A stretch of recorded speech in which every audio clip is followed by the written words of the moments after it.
Selamat datang para penonton yang melihat video saya.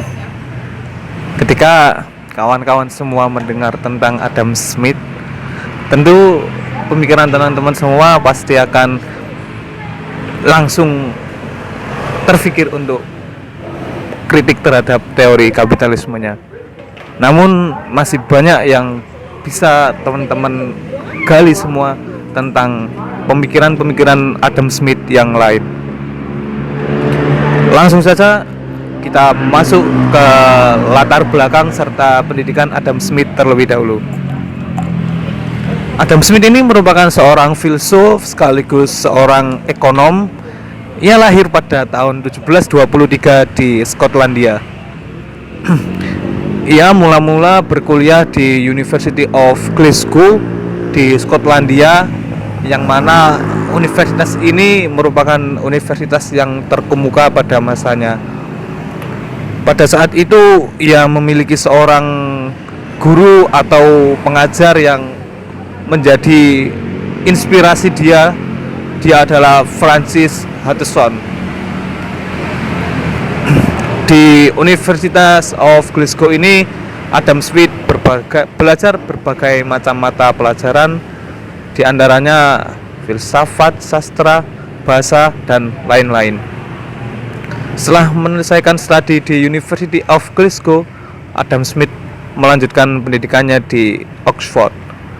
Di sana ia belajar lebih fokus tentang filsafat moral, teologi, sejarah alam, dan lain-lain. Namun pada saat di Oxford ini ia mengkritik metode pembelajaran di sana karena masih menggunakan pemahaman dan cara-cara tradisional dibandingkan dengan pendekatan kritis yang lebih ia gemari. Setelah selesai di Oxford, Adam Smith pun kembali untuk mengajar di University of Glasgow, tempat pertama ia berkuliah. Di sana ia menjadi seorang profesor di bidang logika. Dan pada saat itu ia menerbitkan sebuah karya monumental yang biasa teman-teman kenal sampai sekarang dengan judul The Wealth of Nations. Adam Smith ini berada di aliran tokoh ekonom klasik. Di sana ada tokoh lain seperti David Ricardo dan lain-lain. Lalu pandangan-pandangan dan karya-karya Adam Smith hingga yang berhasil ia lahirkan dan yang paling monumental sampai sekarang tak lain dan tak bukan tentu teori kapitalismenya lah.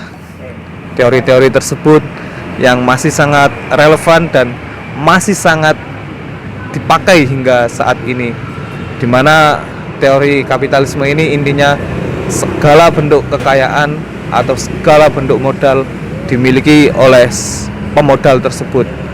Hal ini berbanding terbalik dengan teori kapitalisme tentang segala kekayaan alam dan modal ini diimplikasikan atau dibagi secara merata untuk kesejahteraan sosial, bukan untuk kepemilikannya saja. Lalu tidak lupa masih banyak lagi teori serta karya-karya yang berhasil Adam Smith cetuskan. Salah satunya ada teori tentang perasaan moral, dan ada pula karyanya yang paling monumental yaitu The Wealth of Nations, yang di sana Adam Smith membahas dengan detail tentang konsep-konsep ekonomi seperti harga diri, pasar bebas, pembagian kerja, serta nilai tenaga kerja.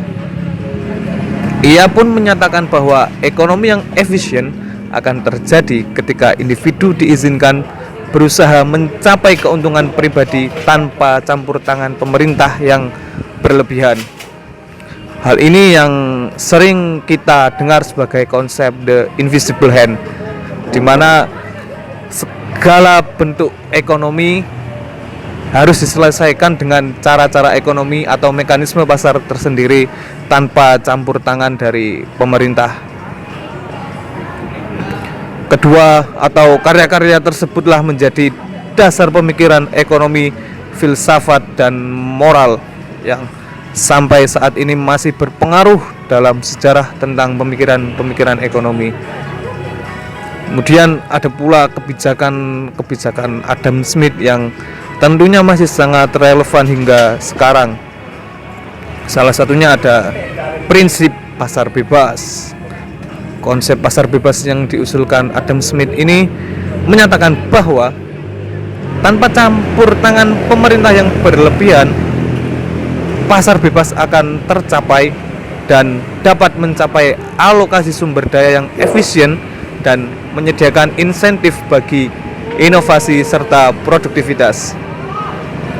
Prinsip pasar bebas ini tetap menjadi dasar pandangan ekonomi liberal tentang perlunya menghindari intervensi pemerintah yang berlebihan dalam mekanisme aktivitas pasar. Lalu ada pembagian kerja dan spesifikasi. Konsep pembagian kerja dan spesifikasi yang diusulkan oleh Smith ini tentu masih sangat relevan hingga saat ini. Dengan memisahkan proses produksi menjadi beberapa bagian, beberapa unit kecil dan lebih terfokus, maka para pekerja akan lebih terampil dan produktif dalam melaksanakan tugas-tugas tersebut, dan alhasil outputnya pun akan menjadi lebih banyak. Lalu ada teori nilai tenaga kerja. Konsep teori ini yang mana bahwa nilai suatu barang atau jasa seharusnya mencerminkan jumlah tenaga kerja yang digunakan untuk memproduksinya. Dan teori ini pun masih sangat relevan untuk saat ini. Nah, itu tadi beberapa contoh teori atau pemikiran Adam Smith yang masih sangat relevan hingga saat ini. Semoga dengan lebih mengenal Adam Smith, kita bisa lebih mencerna kembali berbagai macam pemikirannya tanpa dalih-dalih ada diskursus pada teori kapitalismenya. Dan untuk terakhir, FYI saja, Adam Smith ini merupakan seorang filsuf yang mana ia memilih jalan untuk tidak menikah selama hidupnya. Ia bertolak belakang dengan pemikiran Socrates, yang mana ia pernah mengatakan bahwa menikahlah Anda, kalau Anda tidak bahagia, Anda akan menjadi seorang filsuf. Namun Adam Smith ini kayaknya takut terlalu nyaman atau bahagia saat menikah, dan alhasil dia tidak menjadi filsuf. Sekian info yang mungkin pengetahuan barulah buat teman-teman. Terima kasih, sampai jumpa.